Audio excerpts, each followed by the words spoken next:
కాంగ్రెస్లోకి దానం, అదేవిధంగా పసునూరు దయాకర్ అంటూ ఒకరిని చూస్తాను. వరంగల్ ఎంపీ పసునూరు దయాకర్ కూడా ముఖ్యమంత్రి రేవంత్ రెడ్డితో ఇరువురు భేటీ 18న పార్టీలో చేరే అవకాశంగా కనబడతా ఉంది. సో కాంగ్రెస్లోకి పసునూరు దయాకర్ రావు చేరుతున్నాడు, ఏది వరంగల్ ఎంపీ. అదేవిధంగా ఖైరతాబాద్ ఎమ్మెల్యే దానం నాగేందర్ చేరుతున్నాడు.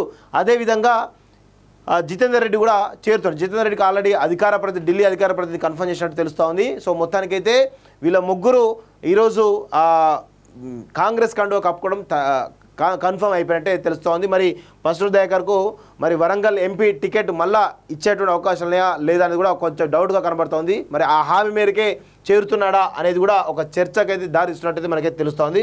సో చూడాలి ఏమవుతుందో. కాంగ్రెస్లోకి దానం, అదేవిధంగా పసునూరు దయాకర్ అంటూ ఒకరిని చూస్తాను. వరంగల్ ఎంపీ పసునూరు దయాకర్ కూడా ముఖ్యమంత్రి రేవంత్ రెడ్డితో ఇరువురు భేటీ 18న పార్టీలో చేరే అవకాశంగా కనబడతా ఉంది. సో కాంగ్రెస్లోకి పసునూరు దయాకర్ రావు చేరుతున్నాడు, ఏది వరంగల్ ఎంపీ. అదేవిధంగా ఖైరతాబాద్ ఎమ్మెల్యే దానం నాగేందర్ చేరుతున్నాడు. అదేవిధంగా జితేందర్ రెడ్డి కూడా చేరుతున్నాడు. జితేందర్ రెడ్డికి ఆల్రెడీ ఢిల్లీ అధికార ప్రతినిధి కన్ఫర్మ్ చేసినట్టు తెలుస్తూ ఉంది. సో మొత్తానికైతే వీళ్ళ ముగ్గురు ఈరోజు కాంగ్రెస్ కండువా కప్పుకోవడం కన్ఫర్మ్ అయిపోయినట్టే తెలుస్తోంది. మరి పసునూరు దయాకర్కు మరి వరంగల్ ఎంపీ టికెట్ మళ్ళా ఇచ్చేటువంటి అవకాశం లేదా అనేది కూడా కొంచెం డౌట్గా కనబడుతోంది. మరి ఆ హామీ మేరకే చేరుతున్నాడా అనేది కూడా ఒక చర్చకైతే దారిస్తున్నట్టయితే మనకైతే తెలుస్తోంది.